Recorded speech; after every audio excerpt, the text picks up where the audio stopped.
My dear students, today I am going to explain you active and passive voice.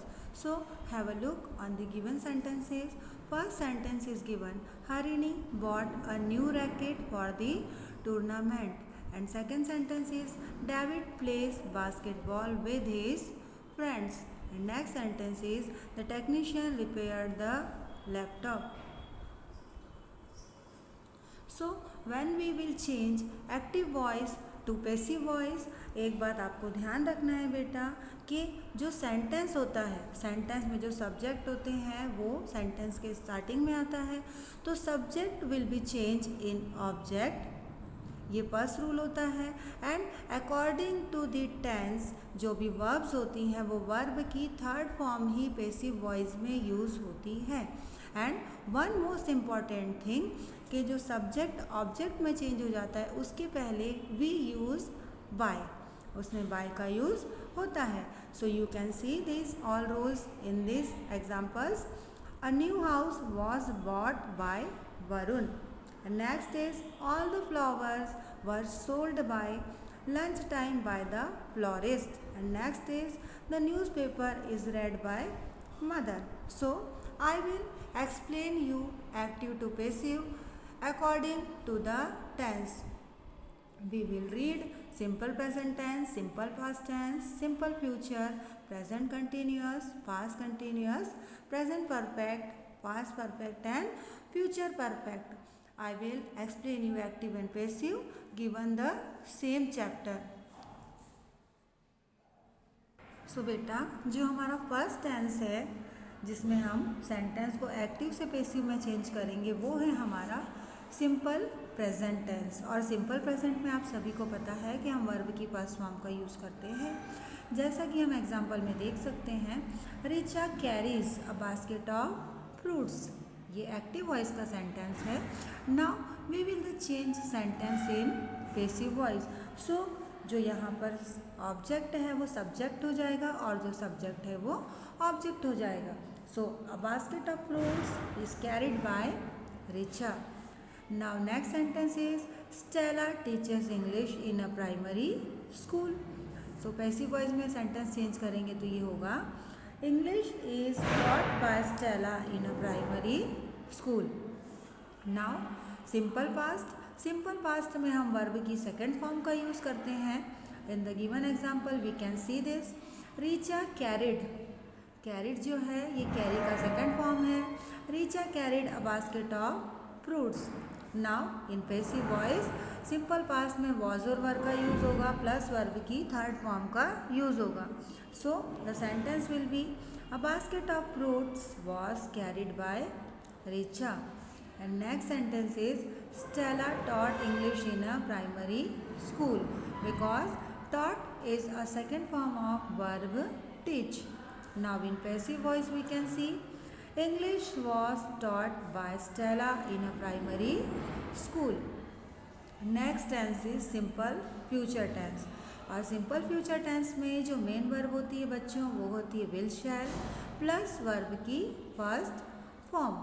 So example is given, Richa will carry a basket of fruits and the sentence will be, simple future tense में हम will और shall का use करते हैं plus verb की first form.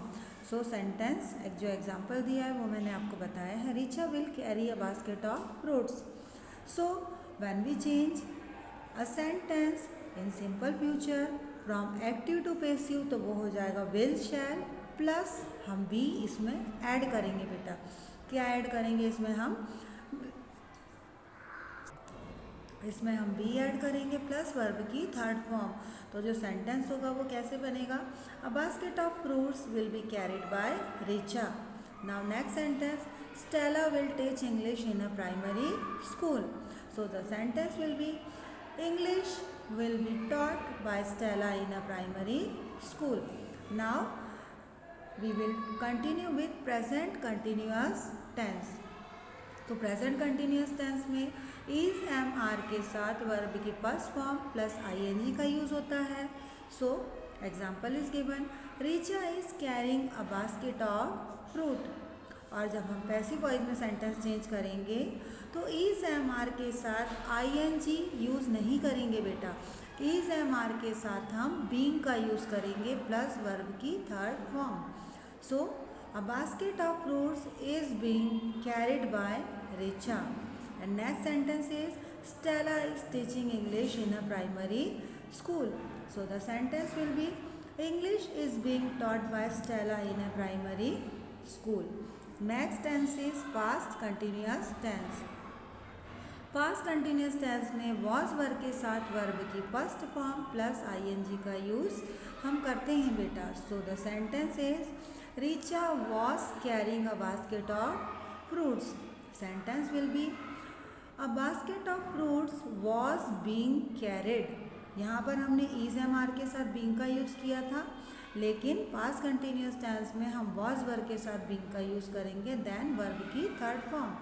A basket of fruits was being carried by Richa. Now second sentence Stella was teaching English in a primary school. So the sentence will B English was teaching bye Stella in a primary school. Now next sentence is present perfect tense. Present perfect tense में we use has have then verb की third form in active voice and passive voice में has have के साथ हम been का use करते हैं। be नहीं बेटा, been, B-E-E-N, been, been plus verb की third form. So sentence is given Richa has carried a basket of fruits and the sentence will be a basket of fruits has been carried by Richa. And next sentence is Stella has taught English in a primary school. So the sentence will be English has been taught by Stella in a primary school. Now next tense जो है हमारा वो है past perfect tense. Past perfect tense में we use had, has और have का use करते हैं हम present perfect में, और पास्ट परफेक्ट में हम यूज़ करते हैं हैड देन वर्ब की थर्ड फॉर्म। और जब हम पैसिव वॉइस में सेंटेंस को चेंज करेंगे तो हैड के साथ हम बीन का यूज़ करेंगे प्लस वर्ब की third form. Sentence is given Richa had carried a basket of fruits and the sentence will be a basket of fruits had been carried by Richa. And next sentence is Stella had taught English in a primary school and the sentence will be in passive voice English had been taught by Stella in a primary school. Now we will talk about future perfect tense. तो future perfect tense में हम will shall के साथ have plus verb की third form का use करते हैं and passive voice में will shall plus have plus been plus verb की third form. So the sentence will be Richa will have carried a basket of fruits. ये sentence है हमारा active voice का। अब यदि हम इसे passive में change करेंगे तो a basket of fruits will have been carried by Richa. And next sentence is Stella will have taught English in a primary school. So the sentence will be English will have been taught by Stella in a primary school.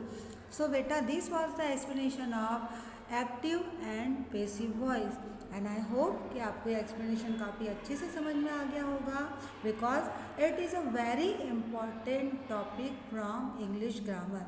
Okay बेटा, thank you.